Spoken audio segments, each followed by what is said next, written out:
သမီးတို့ချစ်ရတဲ့မာမီရေဝင်းနေမှစပြီး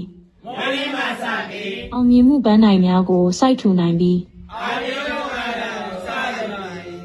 ချစ်ရသောခင်ပွန်းချစ်ရသောမိသားစုနဲ့အတူအေးချမ်းသာယာပျော်ရွှင်သောဘဝလေးကို